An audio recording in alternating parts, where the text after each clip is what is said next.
Hey everybody, it's the Board Game Blogger. Today I'm here to review Scribes and Scribes the Dice Game. It's put out by Dr. Finn Games, and as you may remember, I reviewed Biblios, which was sort of a re-release of Scribes and Scribes. So the timeline is sort of Scribes and Scribes, Biblios is re-released, and now Scribes and Scribes the Dice Game. And now this game, it takes some of the mechanics from the original Scribes and Scribes, Biblios,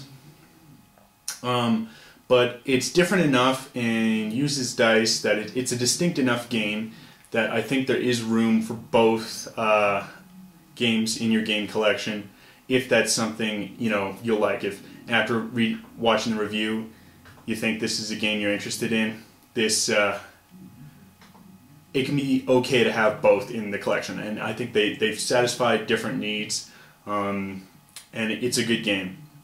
Like the original, the theme is really not that integrated with the mechanics. The idea is, you're a monk in a medieval monastery working on books. It's kind of, pasted on.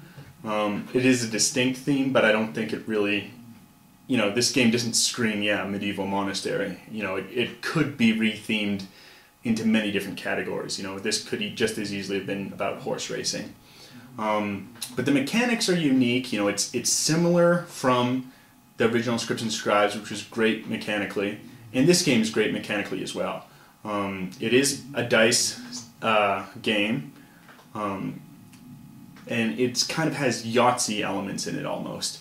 But there's still enough to do and enough actions that the game remains interesting. Components are very good. In Biblios there was this kind of chemical smell to the cards. When you first open up the package, there's nothing like that in this game. So why don't we take a look at how it actually plays? Okay, so here's the board on setup. One final thing before I go into the game. You've got a very good color rule book. Explains the game very well. It's excellent rule book. There's also a player setup aid with rule review on the back. I think it's a very good player aid. There's no personalized player aids for all the players, but the rules are simple enough that I think just this standard one is good enough. Again, excellent rule book. Dr. Finn Games did a really good job here. So this is the setup. The one negative I have about the components is that the player markers are the same color as the different book collections that you're trying to collect in. So here the blue player, and there's also a blue collection. And now they're not the same, and they're totally different, the blue collection and the blue player. And a different player can win the blue collection. So it would have been nice if the player colors had been different than the book collection colors. That's the one component negative I have about this game. And it kind of throws off some new players sometimes just initially trying to figure out, oh no, these are two separate things, the player colors and the book collection colors. So the game's set up. Everyone starts with some money. A default of 1 3, 2 2s, and 3 1s. Other players, who are not the first player, will start with additional gold bonuses. Now, in this game, gold is also victory points at the end. So it's not one of those games where you're trying to, use gold to get victory points. It's identical to victory points in this game. And we've got it set up here for the 3-player game. You can start lower down on the track if it's a 2-player game, or higher up on the track if it's 5, and that's sort of it's a good balance for time. So games with 2 players and games with 5 players take around the same amount of time to play. Maybe slightly longer with 5-player game if you've got someone who's got analysis paralysis or something, but generally the game is scaled 2 to 5 players. It scales well for time, and it keeps up as a fast, quick game. You can play it in under half an hour. Not an issue. Now the main mechanic of the game is the dice rolling. So you're going to take a bunch of dice, the person who's the first player, and they're going to roll. And this is the roll. So now this is the key dice that drives what action is going to be done. So if it was the gold, it's just a standard action. If it's this re-roll, you've got then the person whose turn it is can spend some additional money to roll a few dice again. You know, 1 gold to roll dice 1 time, and then if they don't like that roll again, they can spend 2 to roll some more. It can be effective. They've got this auction for gold, so you can auction off your piece permanently off the board in return for gold, which is victory points. And then there's the auction where you auction off all of these dice. So for instance, in this example, I've rolled this auction. So what is going to happen is there's going to be a simultaneous auction. And for instance, I'll announce I'm bidding 3 cards. Now remember, these cards are of different values that people are collecting throughout the game. So I'll bid 3 cards. A different player is going to bid 1 card, and somebody else is going to bid 2 cards. And when it looks like, you know, no one else is bidding, the person who initiated the bid can say, okay, doesn't look like there's been any more action. The auction's going to end in 3, 2, 1. Give people, you know, final chance to get in on the auction. So for example, I'm going to say, okay, it looks like it's nearly done. Auction's going to end in 3, 2. Oh, this player threw in another card. Then maybe somebody else wants to add it. I'm not really feeling like adding any more cards. They decided, no, they're going to put down another card. Okay, auction's ending in 3, 2, 1. Let's reveal. Now I've put down 3 gold. I'd use just 1s, try and look like I was bluffing a little bit more. This person spent some big money, and this person a moderate amount of money. So now this player, the black player, because I'm orange, so this was the black player who made this bid, they're going to spend their money, as well all the other players. The money returns to the bank, but now the black player has won control of all these dice. So now the black player is going to move up 2 on the red track. They're going to move up 2 on the Abbott track here. Going to move 1 up on the green track. And then this is going to, it's 2 negative, if you can see here. They're going to reduce the value of a book collection. So they haven't gone up on the blue track, so they're going to reduce that down to 1.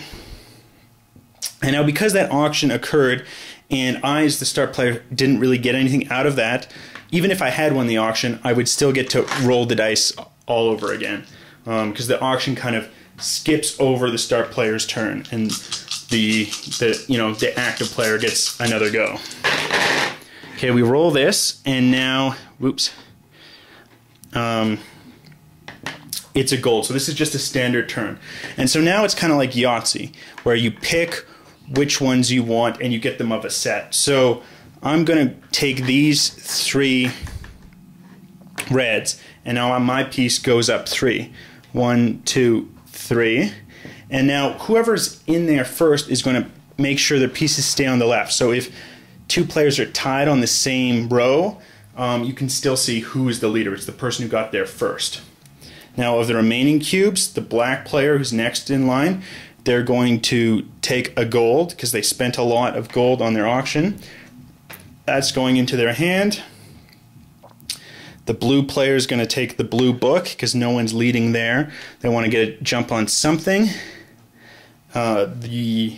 Myself, I'm going to take this 2+ because I'm leading in red. I think it's going to be worth a lot at the end of the game. I'm going to bump this up by 5. And the black player will take the Abbott. That bumps them up to this row where we see there's some gold marked on here. And so the first person here gets 2 gold, next person 1. He goes there, the black player will get 2 more gold, really trying to recoup his losses from the auction. Now there's Two other ways that the dice could have rolled. We have this, which is you're auctioning off a piece for gold. So let's say, for example, I had in fact rolled this. Then I can announce, okay, I'm going to auction off one of my pieces for 10 gold. The black player is going to pass, and the blue player is like, oh no, that's too low. I'm going to underbid them at 9. Then it's back to me. I'll say 8. It goes around, everyone passes. So I'm going to permanently auction my piece off. I can pick where. I'm going to permanently auction off this piece. I can now no longer go up on the green track, but I get 8 gold.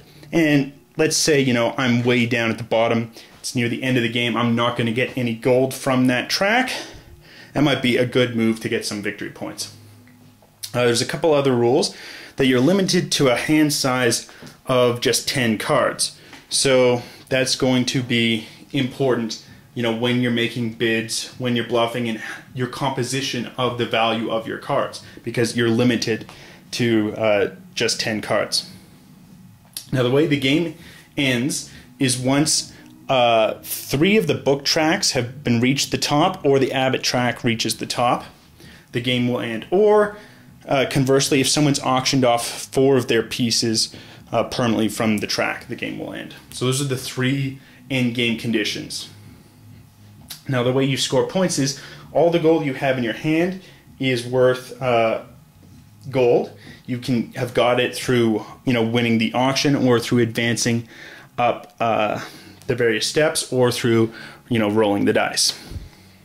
Now on top of the gold in your hand, you're going to score the various book collections that you're collecting. Now the highest up person on the track will get 3 times the value of the dice. So here, as orange, I would get 15 points because I'm the highest up on the track and the value is 5. Now the black player, that is the second place person, gets 1 times the value, so they would get 5 points. For the blue track, the blue player would get 3 times 1, which would be 1 point, and I, in second place, because I'm furthest to the left here, would get simply 1 point, 1 times 1, and you would score up all the tracks, and then whoever has the most wins the game. It's a relatively simple game. But there's enough depth to it, you know. I think it's a really good game as a filler while you're waiting for the rest of the people to stream into your gaming group. You've got, you know, various actions. You've got the different types of auctions, 2 different types of auctions. You got the Yahtzee style dice rolling, and, you know, decisions on, oh, this guy's moving up, we want to like hurt him, you know, reduce the value of a book collection. Where am I going to focus? You know, I might not always take, you know, the Yahtzee roll that has the most showing, because strategically that might just not make sense. You know, I might not want to take 3 red in this kind of roll, but, you know, I want to take, you know, the +2 and stuff. So there is enough decision making and meat to this relatively simple game that I think it works well as a filler, and I'd recommend this game. Anyway, till next time on the board.